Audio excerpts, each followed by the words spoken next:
नमस्कार, स्वागत है आपका डीबी लाइव ब्रेकिंग में। मैं हूं समीर आत्मज मिश्र और मेरे साथ हैं अमलेंदु उपाध्याय। पश्चिम बंगाल से लेकर बिहार तक और इसके अलावा दूसरे राज्यों तक लगातार हर जगह अलग अलग मुद्दों पर इस समय हंगामा ही हंगामा बरपा हुआ है।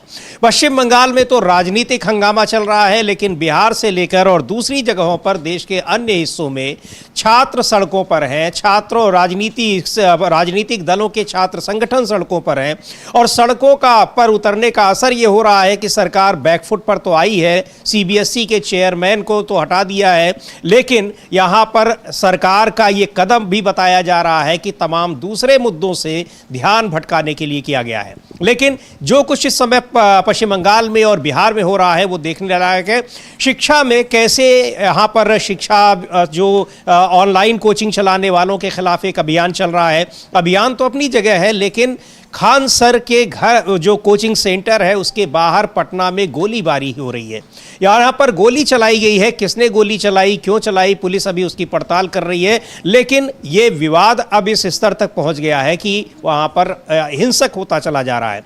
लेकिन उस पर भी चर्चा करेंगे कि आखिर क्या कुछ हुआ। वहाँ से सीधे आपको ले चलेंगे, वहाँ पर ग्राउंड रिपोर्ट आपको दिखाएंगे, ग्राउंड पर क्या चीज़ें चल रही हैं। लेकिन पश्चिम बंगाल में जो कुछ चल रहा है वो समझना, देखना, जानना भी बहुत महत्वपूर्ण है, क्योंकि वहाँ पर लोकतंत्र में सरकार अगर बदली है तो किस तरह से व्यवस्था ही नहीं बदली जा रही है, बल्कि विपक्षी पार्टियों के साथ क्या कुछ हो रहा है वो देखना भी बड़ा दिलचस्प है और ये देश की लोकतांत्रिक व्यवस्था के लिए कितना खतरनाक है।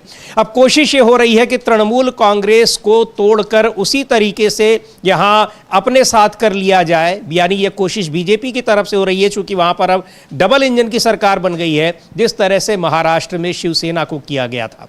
शिवसेना जो सबसे पुराना उसका सहयोगी था और अब तृणमूल कांग्रेस विपक्षी पार्टी है, लेकिन जीतने के बाद वहां उस पार्टी में विभाजन की कोशिशें हो रही हैं। लेकिन ममता बनर्जी सड़कों पर लगातार संघर्ष कर रही हैं। संघर्ष भी अगर कर रही हैं लोकतांत्रिक तरीके से, उन्होंने परमिशन ली सभा करने की, लोगों को संबोधित करने की, पब्लिक मीटिंग करने की, उनको अनुमति नहीं दी गई है। क्यों नहीं दी गई है ये भी बहुत बड़ा सवाल है। लेकिन पश्चिम बंगाल में जो कुछ भी हो रहा है इस समय उस पर पूरा देश चिंतित है और इंडिया गठबंधन में एक नए सिरे से बीजेपी के खिलाफ रणनीति और बीजेपी के खिलाफ एक कैसे लड़ाई लड़नी है उसकी तैयारियां हो रही हैं। 8 तारीख को दिल्ली में बड़ा जुटान भी है। यहाँ पर इंडिया गठबंधन के घटक दलों के अलावा भी कई पार्टियां, यानी जो विपक्षी पार्टियां हैं वो जुटने वाली हैं। लेकिन अमलेंदु जी, पश्चिम बंगाल की अगर स्थिति देखा जाए तो कल हम लोग जिक्र कर रहे थे, शायद वो जयराम रमेश का ट्वीट था या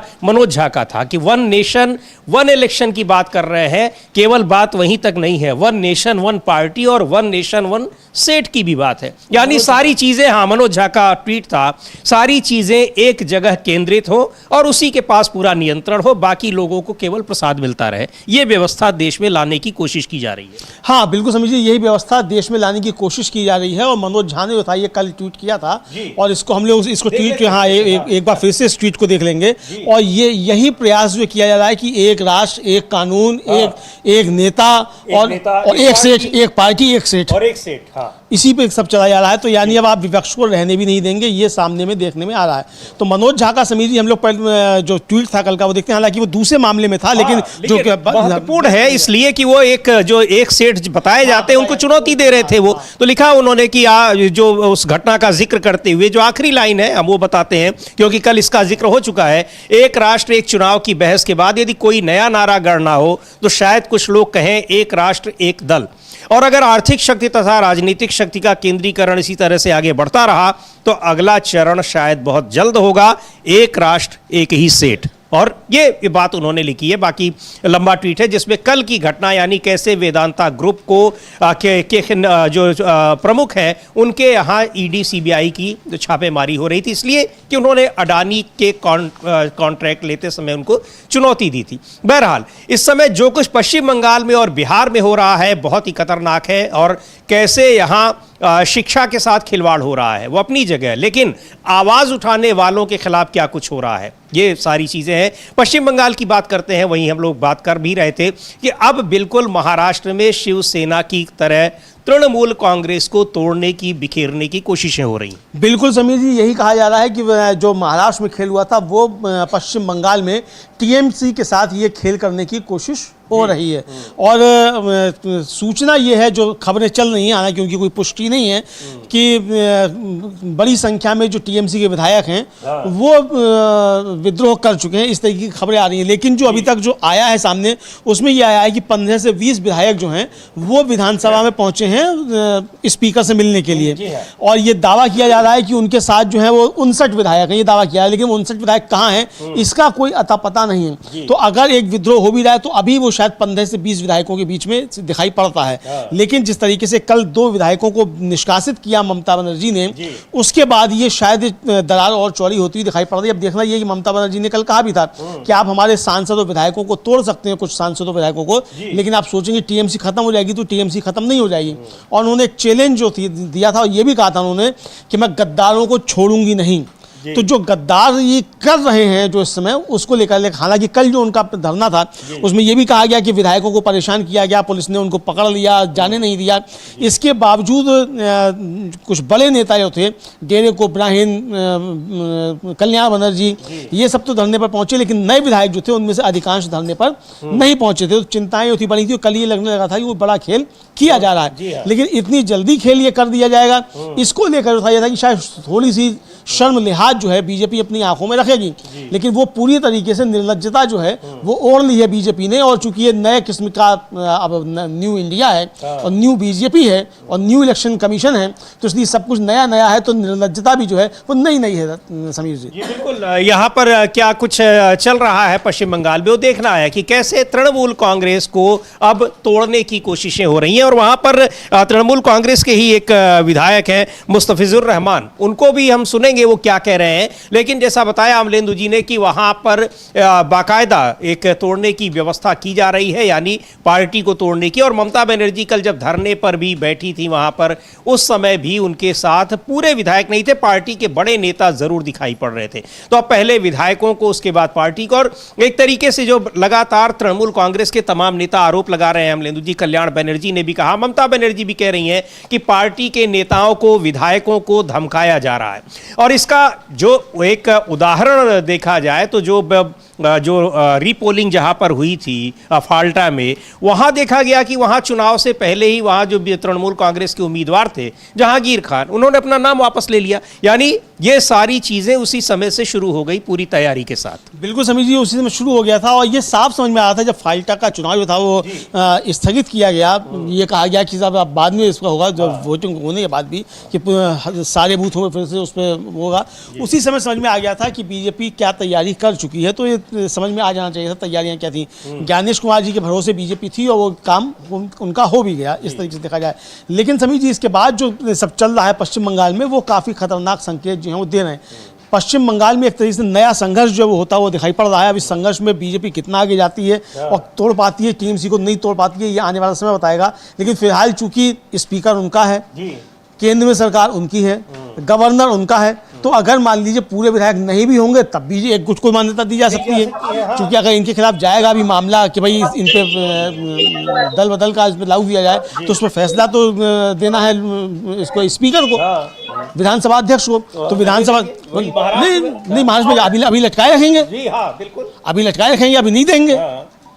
अब आप जाइए, उनके ऊपर कब दें, तो ये लटकाए रखेंगे और जब देंगे तो दे देंगे उनके पक्ष में। बिल्कुल। तो एक बार जरा टीएमसी के जो विधायक हैं मुस्तफिजुर रहमान, उनको एक बार सुन लेते हैं, उसके बाद हम लोग रुक करेंगे, फिर जानेंगे ग्राउंड पर पश्चिम बंगाल में भी और बिहार में भी क्या चल रहा है। तो पहले सुन लेते हैं मुस्तफिजुर रहमान को, जो तृणमूल कांग्रेस के विधायक हैं, क्या कह रहे हैं वहां जो कुछ भी राजनीतिक गतिविधियां इस समय चल रही हैं उसको लेकर।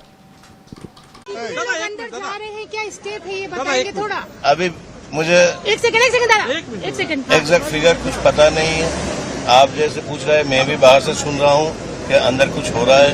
मेरा पर्सनल काम है, मैं अंदर जा रहा हूँ, जाने दीजिए, उसके बाद आने के टाइम बता दूंगा क्या हुआ। ऋतुव्रत या फिर संदीपन दास से कोई बात हुई आपकी? नहीं, उन लोग तो मेरा कॉलीग थे, 2 दिन पहले भी थे। हर वक्त बात चलता था, हो रहा है, लेकिन क्लियर कुछ बात नहीं हुआ। दादा, एक सवाल, यहाँ पे 52 लोगों से ज्यादा का सिग्नेचर होने से तभी तो हो सकता है ना? अभी तो मैं बाहर से सुन रहा हूँ कि 59 लोग हो गया। 59 लोग हो गए? सुन रहा हूँ, लेकिन लेकिन नहीं दादा, आपने क्या आपने किया है? मेरा भी सिग्नेचर है। आपने कर दिया? जी जी। तो ये मीटिंग कहाँ, वो गेटवे होटल में ही हुई थी क्या, कैसे हुआ ये? नहीं, मेरे पर्सनल से। तो ये दादा ये जो ब्रिलियंट होने के विरोध ये अचानक से अभिषेक के खिलाफ था क्या? मेनली विरोध जो है अभिषेक के दादा, ये नहीं, जो आप नहीं। लोगों का अपोज था ये किसके दल के खिलाफ नहीं है। हाँ, मेरा 5 साल गुजारना है विधानसभा के अंदर। हाँ। वह LOP एक्ट वरिष्ठ होना चाहिए। इसी रिगार्डिंग हमने सोचा कि चलो कि ऋतुप्रता जैसा कोई अगर विधायक अगर LOP बन जाए तो काम करने में असुविधा होगा। ठीक, थैंक यू। तो यहाँ बता रहे हैं कि ये चल रहा है, बातें चल रही हैं, यानी चर्चाएं हैं, तोड़ने की कोशिशें इसका मतलब हो रही हैं। और कभी भी अब कितने विधायक जाते हैं टूटने के बाद ये देखना आए, लेकिन ये ज़रूर है कि तृणमूल कांग्रेस के विधायकों को तोड़ने की कोशिश हो रही है और उसमें सफलता भी मिल जाएगी, इसमें कोई संदेह नहीं। क्योंकि इसके पैरेलल तोड़ने की जो कोशिशें चल रही हैं, उन कोशिशों में सबसे महत्वपूर्ण बात तो ये है, लालच भी नहीं दिया जा रहा है। अब तो तृणमूल कांग्रेस के नेताओं के लिए ये कहा जा रहा है कि हम अब तृणमूल कांग्रेस के नेताओं को लेंगे ही नहीं पार्टी में। लालच के बजाय उनको डराया और धमकाया जा रहा है, ये तृणमूल कांग्रेस का ही आरोप है। अच्छा, ये मुस्तफिजुर रहमान जो ये भी कह रहे हैं, ये भी कह रहे हैं कि 5 साल इस विधानसभा में गुजारना है। जी हाँ, तो यानी 5 साल गुजारना है, तो मतलब जल में रहो मगर से बैर नहीं करो। हाँ, तो ये बता रहे हैं। अच्छा, ये भी बता रहे हैं कि उन्हें नहीं मालूम कि दस्तखत कहाँ हुए, इसका मतलब कोई बैठक नहीं हुई। नहीं हुई है। हाँ, इसका मतलब कोई बैठक नहीं हुई। वो सुन रहे हैं कि 59 लोगों के दस्तखत हैं, उन्होंने कर दिए हैं, लेकिन 59 लोगों के दस्तखत हैं, वो सुन रहे हैं, उन्हें ये भी नहीं मालूम कितने लोगों के दस्तखत हैं। तो यानी किसी को नहीं मालूम कितने लोगों के दस्तखत हैं, लेकिन माहौल पूरा है कि 59 विधायक टूट गए हैं। टूट गए जी। तो ये एक माहौल बनाने की भी रणनीति है कि 59 विधायक टूट गए हैं, ताकि जो नहीं आए हैं वो आ जाएं, तो फिर जो फिर कोरम पूरा किया जा सके। बिल्कुल। और अभी कई विधायक पहुंचे भी हैं विधानसभा में, क्या कुछ वहां चल रहा है उस पर लगातार नजर है। हमारी सहयोगी संगीता भी वहां मौजूद है, उनसे भी बात करेंगे। लेकिन इधर रुख करते हैं बिहार का। बंगाल का ही पड़ोसी राज्य बिहार भी है, और बिहार में क्या कुछ चल रहा है। बिहार में भी, और बिहार में राजधानी पटना भी शिक्षा का एक बड़ा केंद्र है, तमाम कोचिंग संस्थान है वहां भी। और प्रतियोगी परीक्षाओं को लेकर, बोर्ड परीक्षाओं को लेकर, नीट को लेकर जिस तरह से हंगामा पूरे देश में चल रहा है, वहां भी चल रहा है। तमाम जो छात्र हैं और छात्रों को पढ़ाने वाले कोचिंग के भी जो शिक्षक हैं, वो उन छात्रों के समर्थन में है। लेकिन वहाँ पर समर्थन और विरोध अपनी जगह है। एक प्रमुख शिक्षक हैं, ऑनलाइन पर काफ़ी ज़्यादा सोशल मीडिया पर वायरल भी रहते हैं, खान सर, आप भी उनको जानते ही होंगे। उनके कोचिंग इंस्टीट्यूट के बाहर कल शाम को फायरिंग हुई, काफ़ी देर तक फायरिंग होती रही। किसने किया, क्या कुछ किया, पुलिस ने उस पर वर्जन दिया है। खान सर ने भी कुछ उस पर बताया है, उनको सुन लेते हैं। लेकिन उसके बाद आज सुबह से ही वहाँ पर हज़ारों की संख्या में छात्र और लोग जुटे हुए हैं, विरोध प्रदर्शन कर रहे हैं कि ये घटना आखिर कैसे हो रही है। बड़ी हैरानी की बात है अमलेंदु जी कि अब कौन उनके कोचिंग संस्थान पर, इसलिए कि बड़ी मुखरता के साथ उन तो ये सब जो धांधली चल रही है उसके खिलाफ वो आवाज़ उठा रहे हैं। हाँ बिल्कुल समीर जी, वो काफ़ी आवाज़ उठा रहे हैं। और दूसरी जो जिस तरीके से अभी एक विवाद हुआ, एक 2 कौड़ी की एंकर ने कुछ शिक्षकों के लिए 2 कौड़ी का कह दिया था, तो उसमें भी उन्होंने बहुत तगड़ा था, वो रोस्ट किया था उस 2 कौड़ी की एंकर को।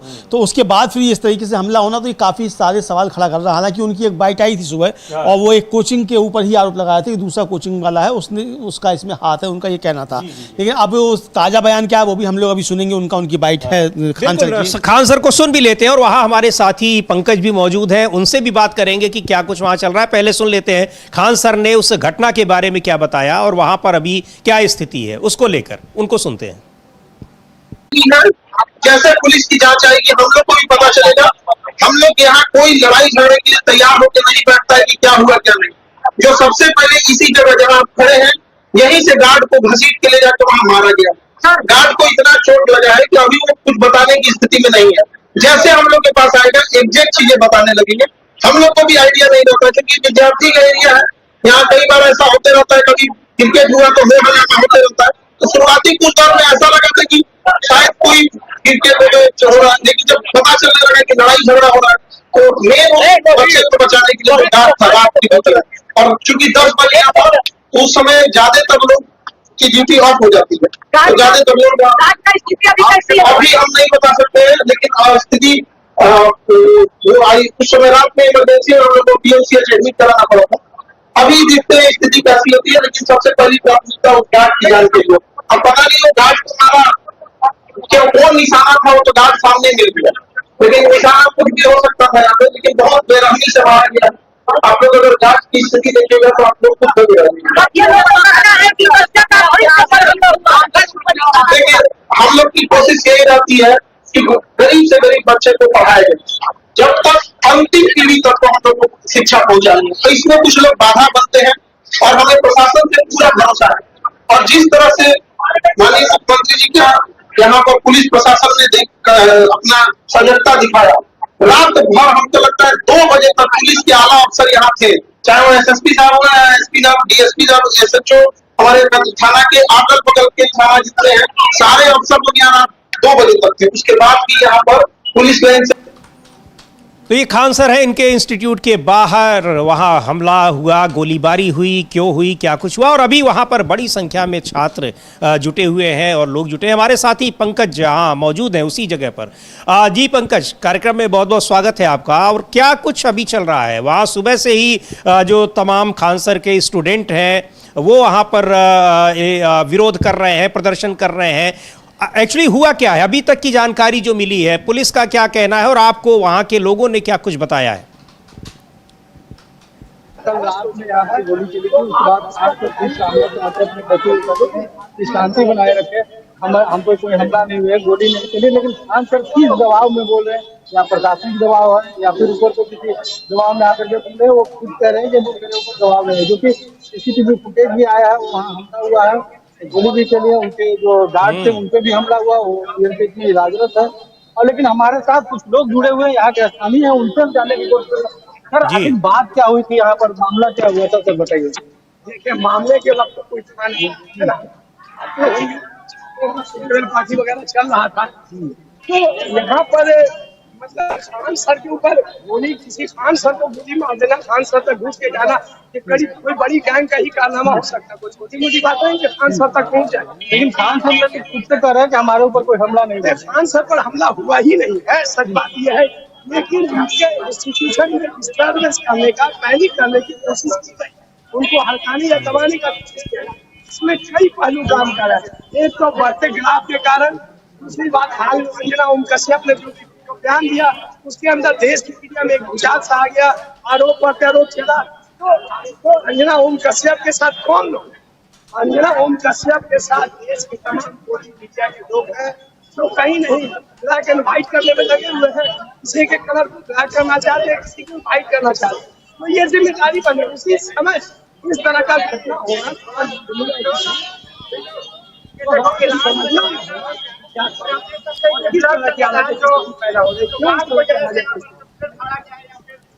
तो ये पंकज, इनकी आवाज अगर एक बार देखें कि ये साफ नहीं आ रही है, जो कुछ भी बोल रहे हैं समझ में थोड़ा कम आ रहा है। या तो हम लोग दोबारा जुड़ते हैं, एक हो सकता है नेटवर्क कुछ गड़बड़ हो, या और कुछ एक बार फिर कोशिश करिए। शिक्षा के मंदिर के मठाधीश के साथ ऐसी घटना नहीं होना चाहिए। ये शिक्षा का मंदिर है, पूरे बिहार से आए लोग इस पर निर्भर हैं, आश्रित हैं। ये लोग देखना चाहते हैं कि हम मतलब के ये बिहार की एजुकेशन सिस्टम बढ़िया हो, बेहतर हो, कम पैसे में शिक्षा मिल रही है, एक बड़ी बात है। इसलिए हर आदमी का एक सपोर्ट खान सर के साथ। देखिए, इनका कहना है, यहाँ के सामने तो इनका कहना है कि खान सर का हर बच्चे के साथ सपोर्ट होता है। शिक्षा में बहुत कम पैसे में जो है खान सर यहाँ पे क्लासेस करवाते हैं बच्चों को। तो इसके लेकर के यहाँ पे खान सर का जो है नाम बहुत चर्चित है। और कहीं ना कहीं ये जो मामला हुआ है, 2 दिन पहले अन्ना कश्यप के साथ ये जो बता रहे थे कि कोई विवाद हुई थी उनसे, उसके बाद से ऐसा घटना होता है। उसके बाद सामने से खान सर भी आकर के अब कहते हैं यहाँ पर कोई हमला नहीं हुआ, उन पर क्या दबाव बनती है इसको लेकर के। लेकिन आप देख सकते हैं कि अभी जो स्थिति बनी हुई है खान सर के कोचिंग के ठीक बाहर, आप देख सकते हैं बच्चों का हुजूम लगा हुआ है। ये गोदी मीडिया गो बैक कर रहे हैं और काफी हंगामा भी कर रहे हैं। और देखिए, पूरे जो छात्र हैं जितने भी खान सर कोचिंग के ठीक बाहर गेट के पास खड़े हैं और ये लोग जो है लगातार हंगामा कर रहे हैं। अब देखने वाली बात होगी कि आगे इस पर प्रशासन क्या कार्रवाई करती है और आगे कैसे क्या होता है। जी, तो पंकज एक चीज और बताएं कि इसको लेकर पुलिस का क्या बयान है, और जो ये कहा जा रहा है कि ये 2 कोचिंग के बीच में राइवलरी है, यानी उनके बीच में जो प्रतिद्वंद्विता है उसकी वजह से ये हमला हुआ है, इसको लेकर पुलिस का क्या कहना है? देखिए पुलिस जो है अभी कह रही है कि जांच का विषय है, इसमें जांच करेंगे उसके बाद जवाब देंगे। लेकिन इनको 2 दिन पहले एक मैसेज आता है वो फीस को लेकर के, किसी आप कम पैसे में पढ़ाते हैं, फीस को लेकर के मैसेज आता है, उसके बाद से हंगामा होता है। तो कहीं ना कहीं एक और कोचिंग है उनका, हम जो है कि उन्होंने उनके द्वारा कहा जा रहा है कि आप फीस को बढ़ाने की बात को लेकर के खान सर जो है कि वो फीस कम क्यों लेते हैं, इसको लेकर के भी मामला है। लेकिन अब पुलिस जो है, पुलिस अभी कोई भी बात करने से बच रही है और उनका कहना है कि जांच का विषय जांच के बाद आप उनको बताया जाए। अच्छा, तो कोई गिरफ्तारी हुई है, कुछ किसी को हिरासत मिली है? कोई अभी नहीं। देखिए अभी तक पुलिस की हिरासत में कोई आया नहीं है, लेकिन अभी सुबह रात से लगातार यहाँ पे भीड़ भाड़ है और हंगामा भी चल रहा है। बच्चे भी सुबह होते ही चारों बच्चे यहाँ पहुंच चुके थे जो खान सर से पढ़ते हैं, तो सारे बच्चे आकर के यहाँ हंगामा करना शुरू किया। उसके बाद जो है कि खान सर पर आए बाहर और उन्होंने साफ इनकार कर दिया कि मेरे ऊपर कोई हमला नहीं हुआ यहाँ, और ये कहते हुए बच्चों को शांति बनाए रखने के लिए कहा है। उसके बाद खान सर अंदर चल गए। अभी तक न कोई बयान आया है, न ही पुलिस की तरफ से कोई बयान आया। जी, बहुत बहुत शुक्रिया पंकज, आप नज़र बनाए रखिए, फिर आपसे संपर्क करेंगे और क्या कुछ हो रहा है। हमारे साथी डीबी लाइव के संवाददाता वहां पर पंकज कुमार उस जगह पर मौजूद है पटना में जहां पर खान सर की कोचिंग है और जहां कल गोलीबारी हुई थी। उसके बाद देख रहे हैं आप वहां किस तरह से जमावड़ा लगा हुआ है छात्रों का जो खान सर के यहाँ पढ़ते हैं और जो खान सर को पसंद करते हैं, जो कि खान सर जो ऑफलाइन से ज़्यादा ऑनलाइन कोचिंग के लिए मशहूर है। तो उनके जो बहुत सारे छात्र हैं वो अलग अलग जगहों पर भी हैं। तो ये वहाँ की स्थिति है। लेकिन अमरेंदु जी, जो कुछ भी वजह है, जो अभी बुजुर्ग सज्जन है, मुझे नहीं लगता कि उनका शिक्षा से या तो वहाँ पे काम करते हो या वहाँ पे आम नागरिक है। पंकज जी ने बताया ये सारी चीज़ें दिखा रही हैं, वो क्या उससे समझ में आ रहा है? एक तो शिक्षा में यहाँ पर क्या कुछ हो रहा है, लगातार एक के बाद एक धांधली, पेपर लीक, सब कुछ, और खाना पूर्ति के नाम पर क्या कर दिया गया कि एक आपने 2 अधिकारियों को हटा दिया।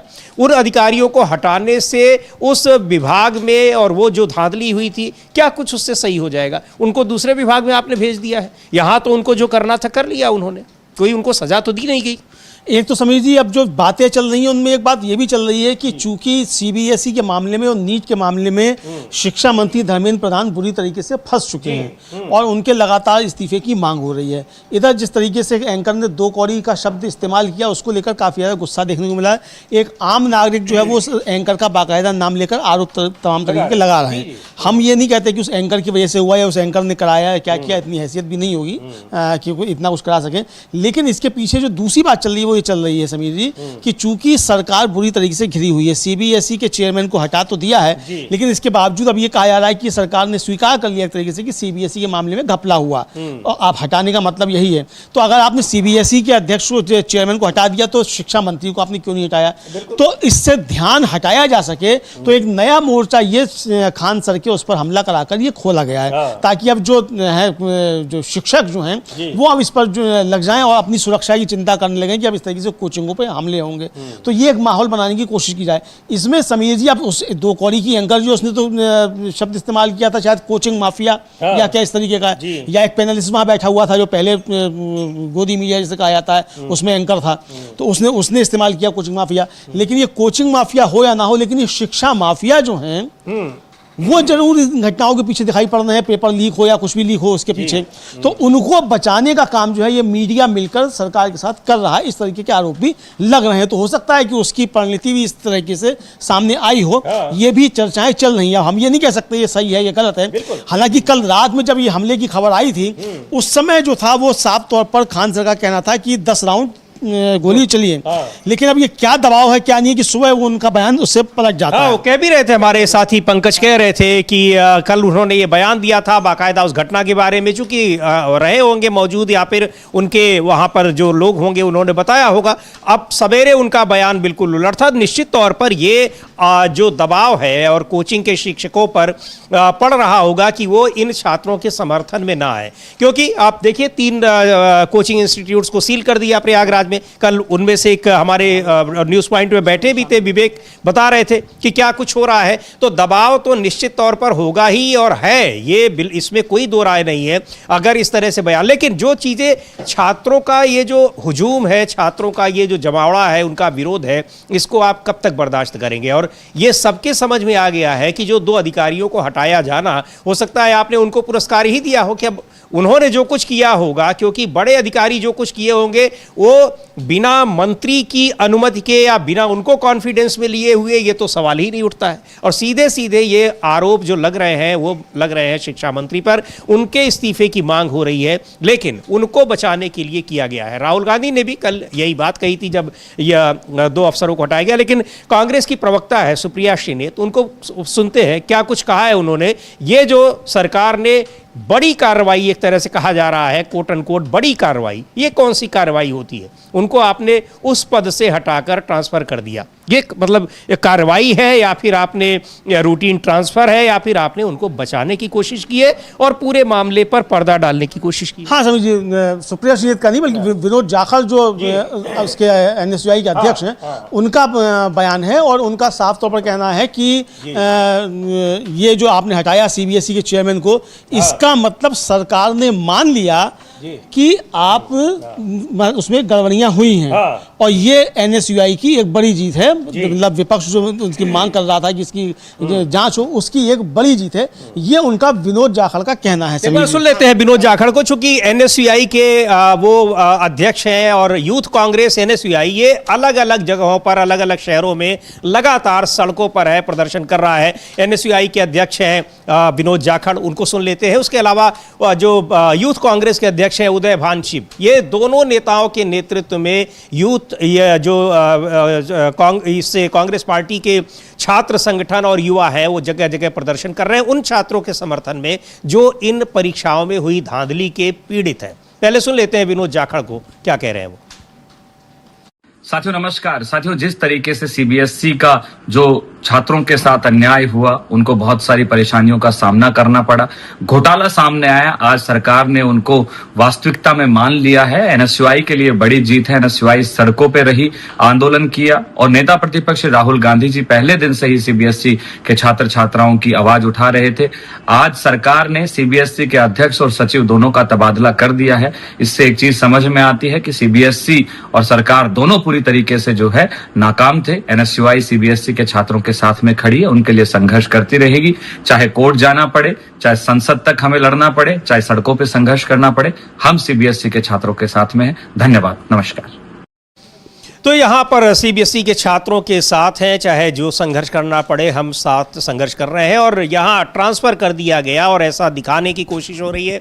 और जो सरकार समर्थक लोग हैं सोशल मीडिया पर, अमलेंदु जी, वो इसको ऐसे बता रहे हैं कि जैसे बहुत बड़ा काम कर दिया गया। आखिर अब सवाल तो ये है कि आखिर इनको हटा क्यों दिया गया? क्या इन्हीं के पास सारी जानकारी थी, सब कुछ था, हटा दिया गया तो अब ये सारी जानकारी अपनी लेकर चले गए हैं? बहुत सारे सवाल उठ रहे हैं। हाँ, और क्या ये इसलिए हटा दिया गया कि ये और भी कुछ नया खोल सकते थे? अगर रहते गए आगे होते तो जांच होती तो उसमें और ज़्यादा फंसते, तो ये कुछ मुंह खोल सकते थे कि इस पीछे कौन कौन है, तो क्या है, ये सारे सवाल उठा रहे हैं। कल राहुल गांधी ने जब इनका सीबीएसई के चीफ जो है, इनके चेयरमैन, इनका जब ट्रांसफर किया गया तो राहुल गांधी ने एक ट्वीट किया समीर जी, और वो ट्वीट में भी राहुल गांधी ने यही कहा कि भाई ये सब जो कवर अप है, ये दंड नहीं है, ये कवर अप कर रहे हैं, आप बचाने की कोशिश कर रहे हैं। असली दोषी जो हैं वो धर्मेंद्र प्रधान हैं, जो शिक्षा मंत्री हैं, उनका इस्तीफा होना चाहिए। अच्छा, मजे की बात है कि धर्मेंद्र प्रधान सीबीएसई में जो कुछ हुआ, धांधली हुई, उसकी जिम्मेदारी भी ले चुके हैं, फिर भी उनको नहीं हटाया जा रहा। हाँ, जो जिम्मेदारी ले चुका है उसको नहीं हटाया, जिसने जिम्मेदारी नहीं ली उसको हटा दिया। तो ये लेते अगर सीबीएसई के चीफ को आपने हटाया धांधली की वजह से, तो सीबीएसई के चीफ का हेड कौन है? शिक्षा मंत्री है। बिल्कुल। तो शिक्षा मंत्री को क्यों नहीं हटाया जा रहा? और मोदी जी की सीधी निगरानी में हो रहा है, जिस सरकार कह रही है सुप्रीम कोर्ट में, तो मोदी जी इस्तीफा क्यों नहीं देते? मोदी जी को क्यों नहीं हटाया जाता? गड़बड़ियां अगर मोदी जी की निगरानी में हो रही हैं तो जिम्मेदारी मोदी जी की क्यों नहीं है? ये भी सवाल है समीर जी। तो हटाए ही नहीं जाते हैं, यहाँ पर इस्तीफे नहीं होते हैं, लेकिन यहाँ उनको हटाया गया। पर राहुल गांधी लिख क्या रहे हैं, एक बार देखते हैं उनका ट्वीट। उन्होंने लिखा है कि सीबीएसई अध्यक्ष ट्रांसफर, हटाए नहीं गए हैं, ये बात भी गलत है। हाँ, सीबीएसई अध्यक्ष ट्रांसफर, सीबीएसई सचिव ट्रांसफर, 1 सदस्यीय जांच समिति गठित, और असल जिम्मेदार धर्मेंद्र प्रधान सुरक्षित। अधिकारियों को हटा दिया, मंत्री को बचा लिया। ये जवाबदेही नहीं, ये कवर अप है। हमारी मांग आज भी वही है, शिक्षा मंत्री को बर्खास्त किया जाए और स्वतंत्र न्यायिक जांच हो। ये मांगे कोई मोदी सरकार की 1 महीने पुरानी अंदरूनी फाइल नहीं जो यूं ही भुला दी जाए। अगर प्रधानमंत्री को 18.5 लाख सीबीएसई छात्रों की परवाह नहीं होती, धर्मेंद्र प्रधान जी कब के हटाए जा चुके होते। तो ये लिख रहे हैं कि ये किसी को दंड नहीं दिया गया, बस उस पर थोड़ी देर के लिए एक अल्प विराम लगाने की कोशिश की गई है, लोगों का ध्यान भटकाने की कोशिश की गई है। और ये हटाए भी नहीं गए हैं, ट्रांसफर किए गए हैं। एक जगह से हटाकर उनको कहा गया दूसरी जगह। बिल्कुल, एक जगह से हटाकर दूसरी चले जाओ, मतलब यहाँ मलाई खा ली अब दूसरी मलाई खाओ। यही मतलब जो एक तरीके से कहा जाए जो इनफॉर्मल लैंग्वेज है उसमें यही कि भाई यहाँ मलाई खा ली अब दूसरी मलाई खाओ, और यहाँ के भेद अब कहीं खोलना मत। यहाँ रहोगे तो यहाँ के भेद खुल सकते हैं। तो ये किया गया एक तरीके से, मतलब ध्यान भटकाने की कोशिशें जो हैं वो सरकार की तरफ से लगातार हो रही हैं ताकि किसी भी तरीके से शिक्षा मंत्री को बचाया जा सके। ये विपक्ष का आरोप है। और इसीलिए समीर जी, जो खान सर से जुड़ी घटना है या फिर ये सीबीएसई के अध्यक्ष जो इनका ट्रांसफर है, इसको लेकर भी ये कहा जा रहा है कि ये सब ध्यान भटकाने की कोशिश है ताकि शिक्षा मंत्री को किसी भी तरीके से बचाया जा सके। इस तरीके के आरोप भी लग रहे हैं। जी बिल्कुल, तो ये आरोप लग रहे हैं और ये इन आरोपों के पीछे अब सच्चाई जो है बिल्कुल साफ है, दिखाई पड़ रही है कि आखिर इस्तीफा मांगा जा रहा है धर्मेंद्र प्रधान का। जिम्मेदारी उन्होंने लाखों छात्रों के भविष्य के साथ जो खिलवाड़ हुआ है वो जिम्मेदारी उन्होंने ली है। अच्छा, अभी तक तो मानने को तैयार नहीं थे, कल अब 17 साल के उस छात्र ने जो प्रेजेंटेशन दिया संसदीय समिति के सामने, अमलेंदु जी, उसको तो बुलाकर इन अधिकारियों के सामने तो बुलाया भी ना जाता, वो तो संसदीय समिति ने उसको बुलाया और जो प्रेजेंटेशन दिया तो बहुत जलील किया गया सीबीएसई के अफसरों को कि आप नहीं बता पा रहे हैं, वो सारी चीज बता दे रहा है। अब ये सही है कि नहीं है, बहुत उसको हालांकि आधिकारिक रूप से उसको माना तो नहीं गया है, लेकिन वो आधिकारिक रूप से सब कुछ सही है। अब सीबीआई जांच में इन सारी चीजों को कितना निकाल पाती है या दूसरी अगर जांच होती है, इसकी तो सीबीआई जांच की अभी कोई की नहीं गई है। सीबीआई जांच की जो सिफारिश है वो नीट के लिए की गई है, नीट की जांच हो रही है। लेकिन यहां पर जो कुछ हो रहा है वो दिख रहा है कि कैसे 18.5 लाख छात्रों का भविष्य और उसको लेकर सरकार कितनी गंभीर है, ये दिखाई पड़ रहा है। तो इसको बहुत सारे सवाल इस पर उठ रहे हैं और कई ये जो तमाम संगठन हैं, छात्रों के संगठन हैं, इसके अलावा बहुत सारी जगहों पर प्रतियोगी छात्र हैं, वो हर जगह सड़कों पर उतरे हुए दिखाई पड़ रहे हैं। पटना में हम लोग देख रहे हैं, इसके अलावा कई जगहों पर लगातार कहीं कैंडल मार्च हो रहा है, कहीं पर वो विरोध प्रदर्शन हो रहा है और हर जगह धर्मेंद्र प्रधान के इस्तीफे की मांग हो रही है। बिल्कुल समझिए, जोर शोर से धर्मेंद्र प्रधान के इस्तीफे की मांग हो रही है, पूरे देश भर में इसको लेकर आंदोलन हो रहा है। लेकिन धर्मेंद्र प्रधान का इस्तीफा अभी तक नहीं हुआ है और शायद होगा भी नहीं, क्योंकि राजनाथ सिंह कह चुके हैं कि ये एनडीए है, यूपीए नहीं है, एनडीए में इस्तीफे नहीं हुआ करते हैं, तो इस्तीफा नहीं होगा, ये समझा जा सकता है समीर जी। लेकिन इसको लेकर अब दबाव बढ़ता चला जा रहा है। अब देखना ये है कि ये आंदोलन क्या शक्ल लेता है। राहुल गांधी तो अभी भी साफ तौर पर कह रहे हैं कि इससे कवर अप से काम नहीं चलेगा। हमारी मांग आज भी वही है, शिक्षा मंत्री को बर्खास्त किया जाए और स्वतंत्र न्यायिक जांच हो। ये मांगे कोई मोदी सरकार की 1 महीने पुरानी अंदरूनी फाइल नहीं जो यूं ही भुला दी जाए।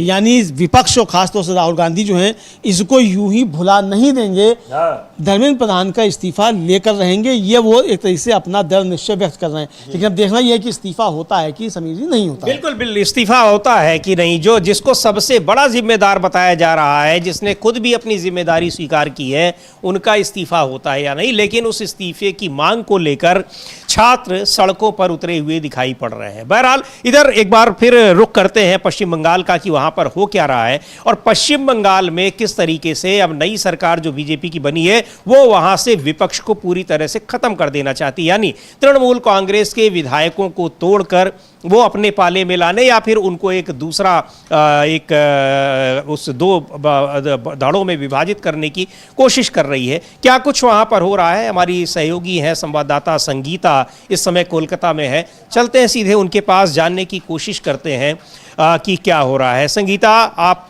कोलकाता में हैं, ये बताएं कि कल जो कुछ हुआ वहां पर ममता बनर्जी को बोलने नहीं दिया गया, बोला माइक नहीं दिया गया, बहुत सारी चीज़ें रही, आप लगातार ये सारी खबरें वहाँ से दे रही हैं। अभी वहाँ क्या कुछ चल रहा है, क्या जानकारी मिल रही है, जो टीएमसी के भीतर जो खबरें निकल कर आ रही हैं उसको लेकर आपके पास क्या जानकारी है?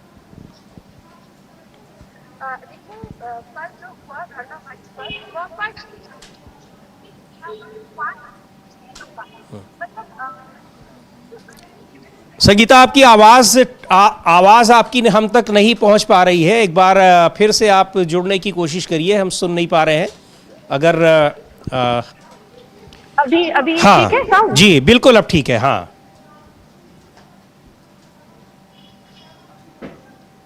जी बताएं। अभी साउंड ठीक है? हाँ बिल्कुल, अब सुन रहे हैं, बताइए। हाँ, धरना मंच पर जो हुआ 5-6 से एमएलए आए, मतलब तृणमूल कांग्रेस का इतने सारे एमएलए से 80 एमएलए है बट दिखाई नहीं गया।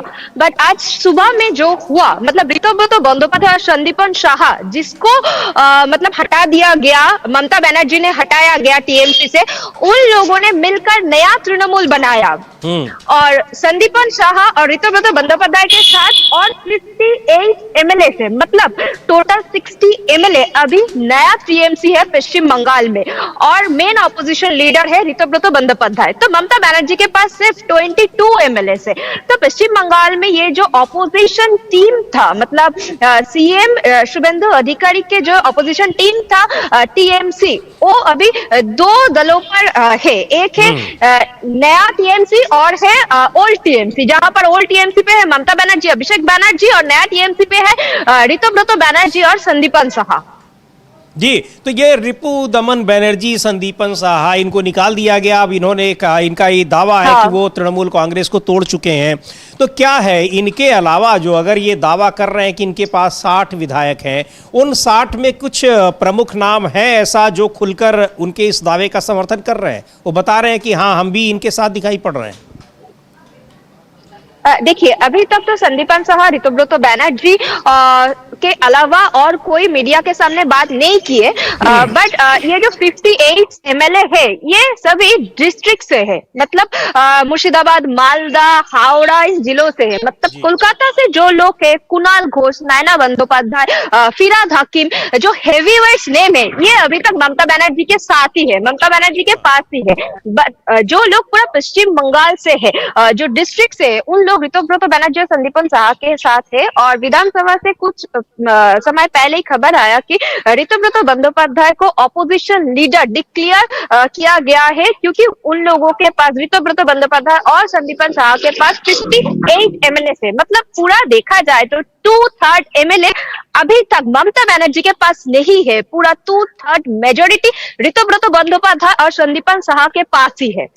अच्छा, यानी कुल मिलाकर अभी तक की जो स्थिति है, आपका कहना है कि जो तृणमूल कांग्रेस है, यानी मुख्य रूप से तृणमूल कांग्रेस है जिसको ममता बनर्जी ने बनाया था, उस तृणमूल कांग्रेस से अब ममता बनर्जी और उनके समर्थकों को ही बाहर कर दिया गया है और रिपु दमन बनर्जी, बंदोपाध्याय और जो इनके नेतृत्व में जो नया तृणमूल कांग्रेस बन रहा है, वही असली तृणमूल कांग्रेस वहां पर हो गया है और उसको मान्यता भी मिल गई है क्या स्पीकर की ओर से? हाँ, स्पीकर की ओर से मान्यता भी मिल गया। मेन ऑपोजिशन लीडर है ऋतुव्रत बंदोपाध्याय और उसके साथ है संदीपन शाह और उसके साथ है आखरुक जमान, जो लोग मतलब पूरा डिस्ट्रिक्ट से आया है। तो कोलकाता से कोई नहीं है, कोलकाता के उसमें कोई नहीं थे। एक चीज मुझे ये भी बताएं संगीता, आप वहां पर लगातार घूम रही हैं, चुनाव के दौरान भी और चुनाव के बाद भी नजर बनाए हुए हैं। ये जो एक आम पब्लिक है उसकी क्या रिएक्शन है, अगर हम माने कि कोलकाता में भी, कोलकाता से बाहर भी, पश्चिम बंगाल में है, कि ये चुनाव के बाद अब तृणमूल कांग्रेस में जिस तरह से हो रहा है कि सांसद विधायक पीटे जा रहे हैं, कार्यकर्ता पीटे जा रहे हैं और अब तो पार्टी को ही तोड़ने की कोशिश की जा रही है, इन सब को लेकर आम जनता जिसका राजनीति, वो किसी भी राजनीतिक दल में है या नहीं है, वो क्या इस पर बात कर रही है वहां पर?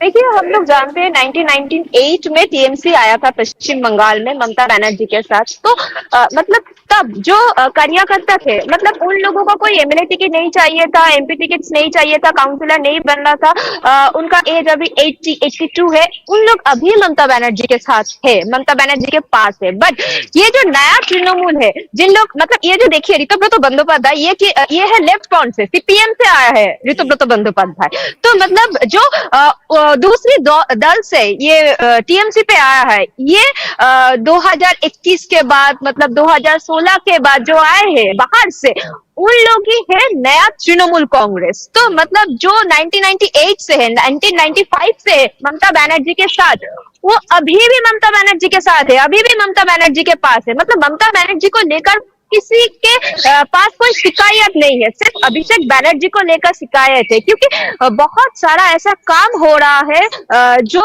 ममता बनर्जी सहमत नहीं थे, बट अभिषेक बनर्जी के लिए हुआ था। तो जो एमपी है, एमएलए है, वो ममता बनर्जी के खिलाफ नहीं है, वो अभिषेक बनर्जी के खिलाफ है। जी, तो ये मामला है पूरा कि यानी जो पुराने लोग हैं, नेता हैं, कार्यकर्ता हैं, हालांकि उसमें से तो बहुत सारे बीजेपी में ही चले गए, लेकिन जो हैं वो अभी ममता बनर्जी के साथ है। जो दूसरी पार्टियों से यानी वामपंथी दलों से और कांग्रेस से या अन्य पार्टियों में जो सरकार बनने के बाद आए हैं ममता बनर्जी के साथ, वो अब पाला बदल रहे हैं, दूसरी तरफ जा रहे हैं। बहुत बहुत शुक्रिया संगीता मजूमदार, आप कोलकाता से जुड़ी और वहाँ क्या कुछ हलचल चल रही है, क्या कुछ हंगामा चल रहा है, इस समय राजनीतिक बवाल मचा हुआ है, उस पर सारी महत्वपूर्ण जानकारी दी संगीता मजूमदार ने। आपका बहुत बहुत शुक्रिया। अमलेंदु जी, बड़ी महत्वपूर्ण बात कही संगीता ने कि वहाँ जो पुराने सहयोगी हैं, साथी हैं, कुल मिलाकर अब जो स्थितियां दिखाई पड़ रही हैं वो विधायक तो तोड़कर एक नया फ्रंट बना ले रहे हैं, नई पार्टी या फिर मूल के अपना वो दावा कर रहे हैं। अब उनको अगर स्पीकर ने मान्यता दे दी है, लेकिन कार्यकर्ता और तमाम जो पुराने नेता हैं वो अभी भी ममता बनर्जी के साथ है। बिल्कुल, ये संगीता ने बहुत महत्वपूर्ण जानकारी दी। समीर जी, मुझको याद आ रहा है कि चुनाव के तुरंत बाद कल्याण बनर्जी ने एक प्रेस कॉन्फ्रेंस की थी और कल्याण बनर्जी ने बड़े गंभीर आरोप लगाए थे कि जो आईपैक थी उसने बहुत ज़्यादा गड़बड़ियाँ की और पुराने लोगों को ना देख के नए लोगों के नाम उसने सैंक्शन किए और जाने क्या क्या सब आरोप लगाए थे।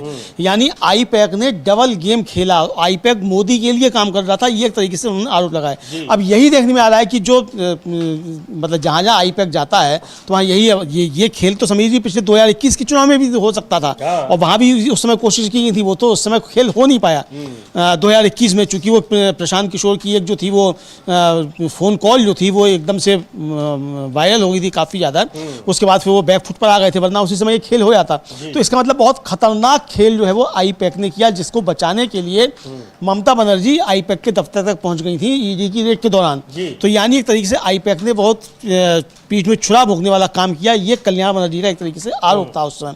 अब ये आरोप सच होता हुआ नजर आ रहा है कि जो नए विधायक चुनकर आए हैं, जो सीपीएम से आए या किसी और पार्टी से आए, उनको आकर जो टिकट दे दिए गए, नए लोग जो हैं जो चुनकर आए वो सब ये गड़बड़ सरबड़ कर रहे हैं और जनता जो है वो और पुराने नेता जो वो सब ममता बनर्जी के साथ हैं। तो यानी समीर जी, अब ये आईपैक नाम की जो संस्था है, इससे तमाम राजनीतिक दल, खासतौर से विपक्ष के जो हैं, उनको सावधान, क्योंकि वो अभी भी कई राजनीतिक दलों के संपर्क में हैं, कई लोगों के।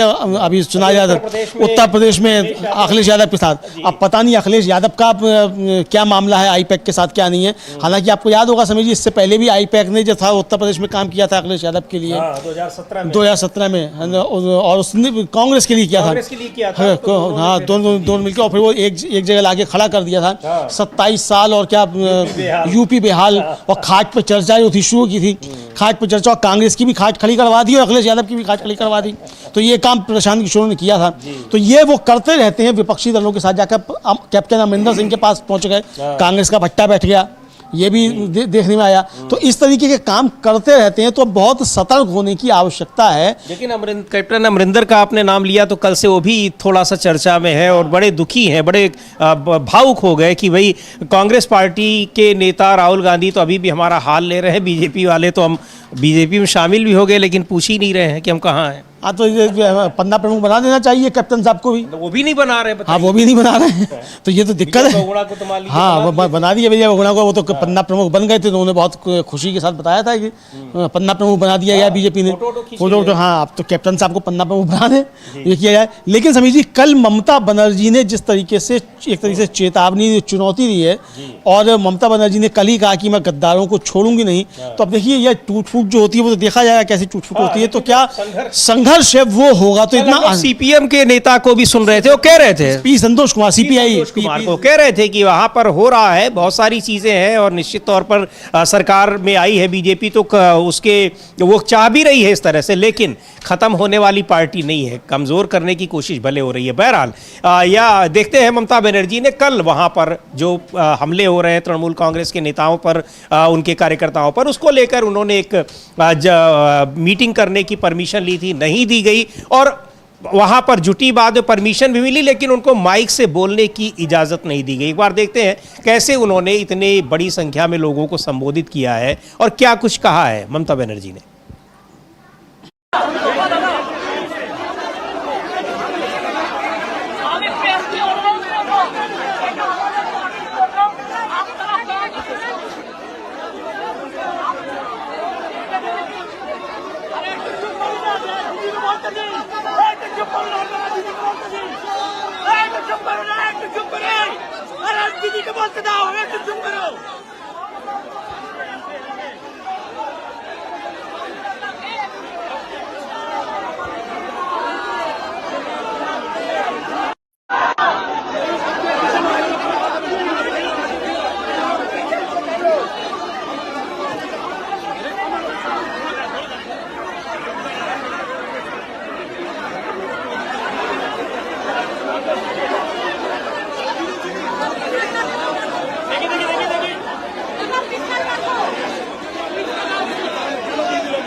तो ये ममता बनर्जी वहाँ पर अपने कार्यकर्ताओं को संबोधित कर रही हैं, वहाँ परमिशन ना मिलने की, माइक से बोलने की इजाज़त नहीं मिली फिर भी, यानी लेकिन वहाँ ये दिखाई पड़ रहा है कि ममता बनर्जी के समर्थन में अभी भी लोग किस तरीके से वहाँ जुटते हुए दिख रहे हैं। लेकिन ये चीज़ें जो है अमलेंदु जी की आप सभा की परमिशन ना दें, प्रदर्शन की परमिशन ना दें, माइक से बोलने की परमिशन ना दें, तो ये काफ़ी ज़्यादा मुझे लग रहा है कि लोकतंत्र को मजबूत किया जा रहा है। हाँ बिल्कुल समझिए, ये लोकतंत्र को काफी मजबूत किया जा रहा है और मदर ऑफ डेमोक्रेसी है हम।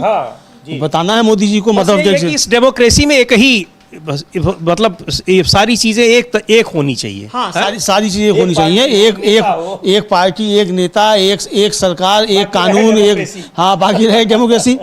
दल का दल पाप छुपा रखने के लिए एकजुट होना, जितना बड़ा दल होगा उतना ही खाएगा देश को, रघुवीर साहब लिख गए थे बहुत पहले, तो अब सच साबित हो रहा है। मतलब हमारे जो कवि लोग हैं समीर जी, वो कितना दूरदर्शी थे, उन्हें मालूम पड़ गया था मोदी जी आएंगे और इतनी बड़ी बीजेपी बनाएंगे, दुनिया की सबसे बड़ी पार्टी को देश को ही खाने लग जाएगी। उनको पता था अच्छे दिन आएंगे। तो ये अच्छे दिनों में हो रहा है कि जितना बड़ा दल होगा उतना ही खाएगा देश को। मिस कॉल से बन रहे हैं मेंबर और मिस कॉल से बन जा रहे हैं कॉकरोच जनता पार्टी, ये भी सब चल रहा है। तो मान लीजिए कि मिस कॉल से ये मतदाता भी बन जाएगा, मतदाता बन जाएगा। नहीं वो तो चुनाव आयोग कह रहा है ऑनलाइन कराएंगे वोटिंग, ऑनलाइन वोटिंग कराएंगे, ये भी कह रहा है। एक राष्ट्र, एक कानून, एक चुनाव, सब कुछ हो जाएगा। एक मतदाता भी सरकार की मर्जी का, जो सरकार चाहेगी वो मतदाता। तो ये तो अंग्रेजों का जमाना आ गया, जिसको अंग्रेज चाहेंगे वो मतदाता वही वोट डालेंगे। तो ये उसी तरफ बढ़ रहे हैं। लेकिन कुणाल घोष समीर जी जो टीएमसी के लीडर हैं, वो सोमवार को जो थे वो मिलने के लिए गए थे स्पीकर से और अपना पत्र जमा करने के लिए गए थे। एक तो उनको वो पत्र नहीं लिया गया, स्पीकर ने मिलने से मना कर दिया। वो तो अपनी बात कह रहे हैं, उसको हम लोग सुन सकते हैं। बिल्कुल सुनते हैं। कुणाल घोष ने ये ट्वीट किया है और एक वीडियो बनाकर भेजा है कि क्या कुछ हुआ है और किस तरीके से स्पीकर से मिलने गए और फिर उन्होंने मिलने से मना किया, क्या कुछ हुआ। सुन लेते हैं कुणाल घोष को ही क्या कह रहे हैं वो। और ये कि पार्टी के कहने पे हम लोग मंगलवार को एक और लेटर जमा करने गए, सोमवार को गए थे तब नहीं मिले, फिर गए और फिर हमें बताया कि स्पीकर ने लेटर, ऑफिस के अधिकारी ने बताया कि स्पीकर ने लेटर लेने से मना कर दिया है, इसलिए हमने उसे टेबल पर ही छोड़ दिया। बाद में लेटर ईमेल और स्पीड पोस्ट से भेजा गया। जब हमने लेटर टेबल पर छोड़ा। तो इस वीडियो में वो भी बता रहे हैं, लेटर छोड़ते हुए भी। देख लेते हैं क्या कुछ कह रहे हैं कुणाल घोष, और वो जो विजुअल दिखा रहे हैं वो भी कितना महत्वपूर्ण है। तो देखते हैं उनका ये वीडियो।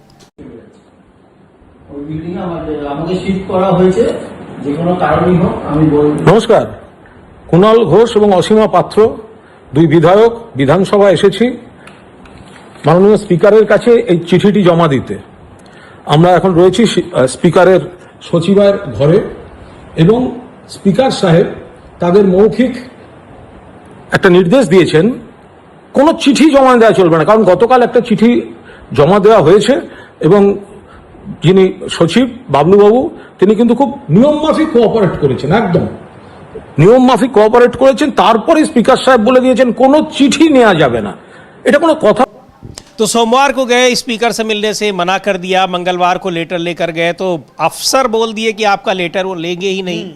और वो लेटर फिर वहीं टेबल पर छोड़कर चले आए, फिर ईमेल से स्पीड पोस्ट से भी भेज दिया। आप कितना मना करेंगे, आपके पास उनके पास रिकॉर्ड रहेगा कि हमने लेटर भेजा है आपको। बिल्कुल समझिए, लेटर भेजा है, ये रिकॉर्ड रहेगा, तो उसका वीडियो भी बनाया और वहाँ दिया, वो स्पीड पोस्ट से और ईमेल से दोनों से पत्र भेजा भी। बहरहाल उस पत्र का कुछ नहीं हुआ। लेकिन समीर जी, बीजेपी जो आमार सोनार बांग्ला जो है बनाने चली थी, सोनार बांग्ला, तो बंगाल तो सोनार बांग्ला नहीं बना, समझे, सोना जरूर जो वो गिरवी रख दिया गया, बेच दिया गया, क्या क्या हुआ। इसको लेकर कांग्रेस ने एक ट्वीट किया है। वो खबर जो है वो काफी चौंकाने वाली खबर है कि देश बेचने वाली सरकार जो है सोना देश का बेच रही है, और इसीलिए प्रधानमंत्री कह रहे थे कि सोना मत खरीदो, चूंकि हमको सोना बेचना है तो तुम लोग सोना मत खरीदो, सोना तो हमको बेचना है। तो अब कांग्रेस ने क्या ट्वीट किया? बिल्कुल वो ट्वीट है कांग्रेस का, और लिखा है इसमें कि मोदी सरकार से रुपया संभल नहीं रहा है, किसी भी वक्त $1 100 हो सकता है। ऐसे में मोदी को अपनी छवि की चिंता सता रही है, इसलिए आरबीआई से कहकर, यानी रिजर्व बैंक ऑफ इंडिया से कहकर देश का सोना बिकवा रहे हैं ताकि रुपया 100 के पार न चला जाए। आरबीआई ने करीब $12 बिलियन यानी 1.14 लाख करोड़ रुपए का सोना बेच दिया है सिर्फ 2 हफ्ते में। ये सब मोदी की फर्जी छवि को बचाने के लिए किया जा रहा है। हालांकि बहुत देर हो चुकी है और सच सबके सामने है। मोदी ने भारत की इकॉनमी को बर्बाद कर दिया है। गिरता रुपया, विदेशी निवेशकों का भारत से बाहर जाना, कंपनियों का बंद होना, रोजगार की मारामारी, ये सब इसके सबूत हैं। और ये बस शुरुआत है। मोदी है तो देश बर्बाद है। बहुत ही गंभीर ये मामला है अमलेंदु जी। और उसके पहले भी आप देखिए कि रिजर्व बैंक के गवर्नर्स के ऊपर दबाव डालकर उनसे कैश जो वहां पर रिजर्व रखा रहता है उसको बाहर निकलवा लिया था। उसके चक्कर में कितने गवर्नर वहां पर इस्तीफा दे चुके हैं, ये पिछले 12 साल में कई बार हुआ है। इसका मतलब अब वहां पर रिजर्व पैसा नहीं रह गया है, जो रिजर्व सोना है और रिजर्व बॉन्ड वगैरह रहते हैं अब उनको निकाल कर बेचा जा रहा है। तो बहुत एक दिवालिया होने वाली स्थिति बिल्कुल दिखाई पड़ रही है। बिल्कुल समझिए, बिल्कुल एकदम दिवालिया होने वाली स्थिति है। और ये देखा जा रहा है कि देश जो है, जो देश नहीं बिकने दूंगा और देश नहीं झुकने दूंगा, तो देश को झुका भी रहे हैं और देश को बेच भी रहे हैं। ये विपक्ष का आरोप है और उसको सरकार सच साबित करती हुई दिखाई पड़ती है। इसका मतलब देश बहुत ही असुरक्षित हाथों में है और देश बहुत असुरक्षित है। और ये बात कोई और नहीं, खुद प्रधानमंत्री नरेंद्र मोदी कह रहे हैं कि देश के सामने संकट है। देश के सामने संकट है, लेकिन संकट है तो देश के लोगों को आप उस संकट से उबारने के लिए कर क्या रहे हैं? क्या यही कर रहे हैं कि जो रिजर्व सोना रखा हुआ है वो सोना निकालकर, और ये आंकड़े जो कांग्रेस पार्टी ने दिए हैं और ये कोई उसके आंकड़े नहीं है, ये रिपोर्ट्स आई हो, आरबीआई का ये आंकड़ा है कि $12 बिलियन यानी लगभग 1.25 लाख करोड़ रुपया जो है वो निकाल बाहर किया गया है। और ये वो पैसा, इससे पहले 3 बार रिजर्व फंड जो वो निकाला ही जा चुका है, कैश वहां से जो रखा था रिजर्व वो निकाला जा चुका है। इसी तरीके से तेल का मामला है, रिजर्व निकाला जा चुका है। कहा यह जा रहा है कि 4 या 5 दिन का ही रिजर्व बचा है।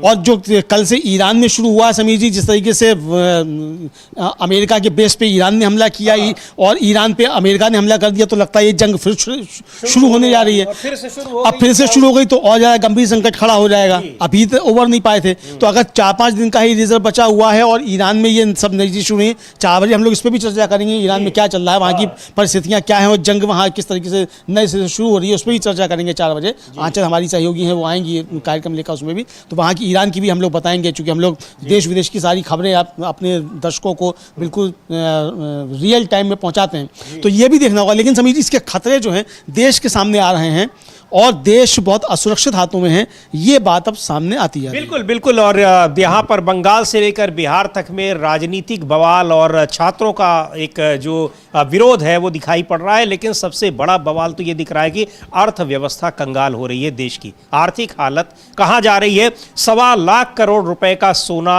आरबीआई ने बेच दिया है सरकार के दबाव में आकर। अब इस पर क्या और भी जो प्रतिक्रियाएं आएंगी उस पर भी रहेगी नजर, लेकिन ये बहुत हैरान करने वाली घटना है। सरकार की इस पर क्या प्रतिक्रिया होती है ये देखना बड़ा महत्वपूर्ण होगा, तो देखेंगे और जो कुछ अपडेट होगा आपको भी उससे अपडेट करेंगे।